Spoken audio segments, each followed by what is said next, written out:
बारिश में rod rod करके कर नाने लगा चूहा।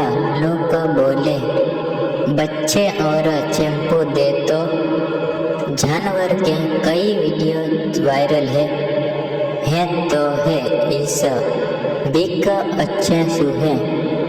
वीडियो वायरल हो रहा है जहाज में चूहा मजे कर आया बारिश में नहा रहा है। चूहे का नहाने का अंदाज लोगों के पसंद आया है।